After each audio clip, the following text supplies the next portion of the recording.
ইনকিলাব জিন্দাবাদ। আমাদের বিপ্লবী নেতা ঢাকার ৮ আসনে হাজী ভাইয়ের উপর যে আক্রমণ হয়েছে, এটা আশঙ্কাজনক এবং মৃত্যু হওয়ার পার্সেন্টেজও বেশি।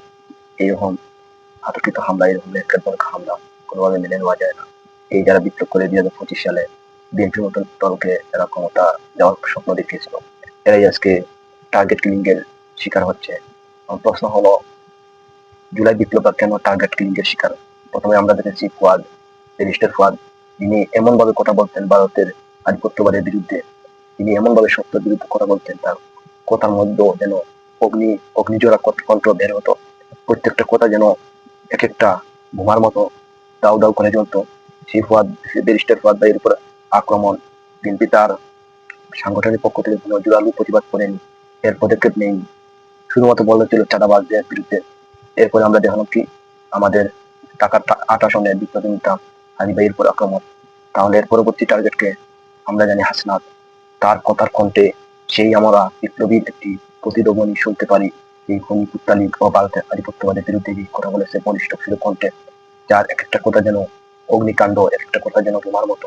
সেই হাসনাতকে টার্গেটের পরবর্তী আমরা যদি এই হাসনাতের উপর কোনো আক্রমণ দেখি, সেটা আমরা আশ্চর্য হব না। কারণ আমরা জানি এই কুত্তা লীগ খুনি লীগের তাদের পেজ, তাদের বিভিন্ন সংগঠনের বিভিন্ন মিডিয়াগুলো স্যার যেভাবে কথা বলে, তাহলে আমরা স্পষ্টত বুঝতে পারছি যে দেশের আইন শৃঙ্খলা বাহিনী কোথায়। এখন আমাদের একটাই দাবি, আমাদের এই বিপ্লবী নেতাদেরকে সরকার সুরক্ষা দিতে হবে, অন্তত পক্ষে এই নির্বাচনের ভিতরে। কারণ এই নির্বাচনকে বানচাল করার জন্য ভারত থেকে টার্গেট কিলিং মিশন শুরু হয়েছে। আমি স্পষ্টতই দেখতে পাচ্ছি যে দেশের নির্বাচনকে বানচাল করার জন্য শুধু আমরা যদি বলি খুনি লীগ, কুত্তা লীগ, তা নয়, বিএনপির কিছু শয়তান, কিছু চাঁদাবাজ, তারাও জড়িত। আশা রাখি সরকার কঠোর হবে। এই যেগুলো কুত্তা লীগের শয়তানগুলো, যারা এই সন্ত্রাসীগুলো, শুটারগুলো, যারা ইদানিং জামিনে বের হয়েছে এই বিগত জুলাই আগস্টের পরে, ওদেরকে যেভাবে হোক আবার নজরদারি এবং কাউকে যদি প্রয়োজন পড়ে কাউকে আবার জেলবন্দি করতে হবে। কারণ এই শয়তানগুলো আমাদের আইন শৃঙ্খলা বাহিনীর জন্য হুমকি স্বরূপ। তাহলে আমরা এই বিপ্লবীরা যে এই কষ্ট করে এই কথা বলি, শুধু আমরা যদি দেশ বিরোধী কোনো দেশের বিরুদ্ধে কথা বলি, সেটা হবে ভারত। এই ভারত এমন কি না করেছে বাংলাদেশের বিরুদ্ধে, আমরা সেই জন্য ভারতের বিরুদ্ধে কথা বলি। আর ভারতের সেই লেসপেন্সার, ভারতের সেই সেবাদাসী খুনি ও কুত্তা লীগের সংগঠন বাংলাদেশ থেকে অবশ্যই নিষিদ্ধ করতে হবে। আমরা এদের এক একটি কর্মীকে নিষিদ্ধ কর্মী, নিষিদ্ধ জঙ্গি বলে চিহ্নিত করতে পারি, নিষিদ্ধ সন্ত্রাসী বলে চিহ্নিত করতে পারি। সেই ব্যবস্থা গভর্নমেন্ট করতে হবে। কারণ এদেরকে সুযোগ দেওয়া যায় না। যারা বিএনপির মূলকে এই খুনি লীগ, কুত্তা লীগের পারপাস সাফ করছে, তাদেরকে বিএনপির তারিখ দিয়ে অবশ্যই আইডেন্টিফাই করতে হবে।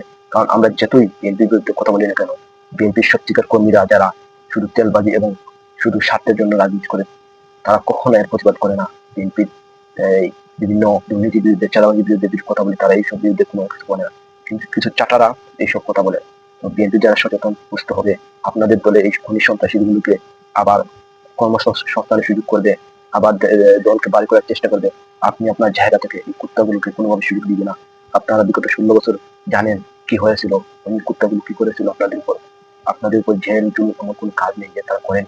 আপনাদের মনে রাখতে হবে, যদি বিপ্লবীরা কারোর সাথে থাকে, সেটা থাকবে বিএনপি ভালো ভালো কর্মী, যারা সত্যিকার বিয়ার সৈনিক এবং যারা সত্যিকার বিএনপিকে ভালোবাসে, এদের সাথে থাকবে। বিএনপিকে কখনো, যদি আপনাদেরকে যারাই কথা বলে যে বিএনপিকে এই বিপ্লবীরা দেখতে পারে না, সহ্য করতে পারে না, এটা ভুল। এটা কুত্তালি খুনি লীগের চক্রান্ত, তারা এটা আপনাদের কানে ঢুকিয়ে দিবে, সম্পূর্ণ ভুল। বিপ্লবীরা, বিএনপি কিন্তু বাংলাদেশের এমন কোনো ক্ষতি করেনি, যা দুর্নীতি করেছে 2001 থেকে 2007 পর্যন্ত, সেটা হচ্ছে বড় কোনো কিছু করেনি। কিন্তু কুত্তা লীগ এমনকি বাংলাদেশের 54 বছর, আপনারা জানেন 1971 থেকে 1974 পর্যন্ত বঙ্গবন্ধু যেভাবে বাংলাদেশের এই তার বিরোধী দলের উপর প্রায় 22,000 জাসদের কর্মীকে হত্যা করেছিল।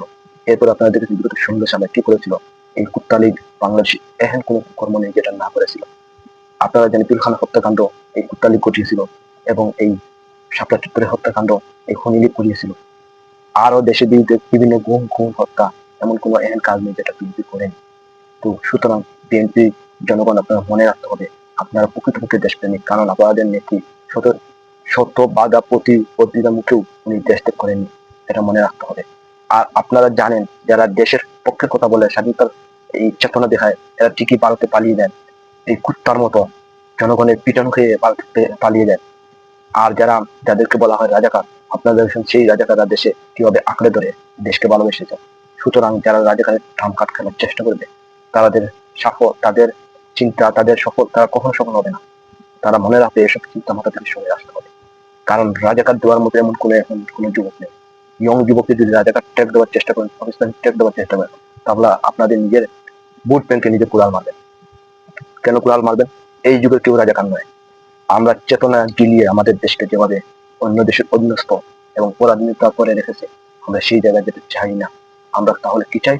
আমরা সহংসপূর্ণ, আমরা কোনো ভারতের দালাল হব না, কোনো পাকিস্তানের দালাল হবো না। এই বিজয়ী মাসে বলে দিলাম।